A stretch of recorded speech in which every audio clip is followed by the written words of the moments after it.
चाहे फिर कल के सेशन को याद करें, आज के सेशन में काफ़ी सारे नतीजे हैं जो कि आने वाले हैं और जो नंबर्स आ रहे हैं पॉजिटिव सेट ज़रूर देखने को मिल रहा है, जिसका एक बूस्ट आपको मिलेगा।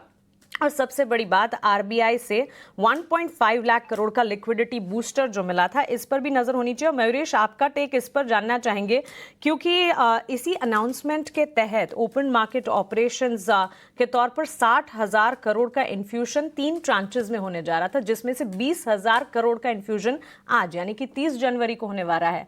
किस तरह का बूस्ट आप देख रहे हैं बैंक्स फाइनेंशियल्स के लिए? आरबीआई की ये जो कदम है, इसका इम्पैक्ट किस तरह का पड़ता देखेंगे आप? Mansi, I think step in the right direction, क्योंकि जैसे ये लिक्विडिटी मेजर्स अनाउंस हुए हैं, जो लिक्विडिटी स्टार्ट थी system, I think that is going to be a huge boost going forward as well. और ये बजट के पहले यानी जो लिक्विडिटी सपोर्ट आरबीआई की तरफ से ये बिल्कुल आया है। अब इससे होता क्या है, दो चीजें होती है। एक, आई थिंक जो बैंक्स की स्ट्रेच्ड एलडीआर पोजीशंस थी, वहां पे थोड़ी राहत मिलती है with excess liquidity available in the banking system itself.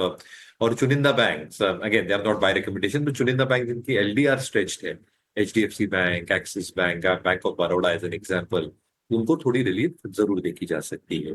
दूसरा, with excess liquidity happening into the system, wholesale rates थोड़े कम होने लग जाते हैं, because wholesale rate starts coming down. जो कॉस्ट ऑफ बोरोइंग होती है सिलेक्ट एनबीएफसीज के लिए, who have bank borrowings as a measure, और जो बेंचमार्किंग होती है in terms of our 10-year tenor as well, वहां पे आई थिंक थोड़ी राहत मिल जाती है। And that helps these larger NBFCs because wholesale lending will come through, loans drive करने के लिए, एडवांसेस ड्राइव करने के लिए। तो कहीं ना कहीं आई थिंक ये सारे जो मेजर्स हैं, इसमें से एडवांसेस ग्रोथ में थोड़ी अच्छी खासी एक थोड़ी सी ग्रोथ देखने स्टार्ट हो सकती है।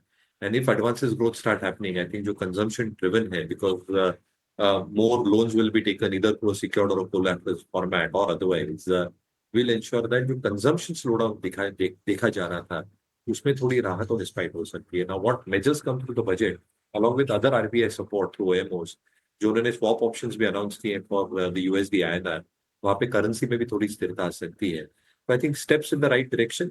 और अगर ये आई थिंक एक पॉजिटिव ट्रैक्शन देता है, तो मुझे लगता है आई थिंक थोड़ा कंजम्पशन स्टैग्नेशन या स्टैग्नेशन दिख रहा था, वहां पे थोड़ी राहत देखने मिल सकती है नेक्स्ट वीक।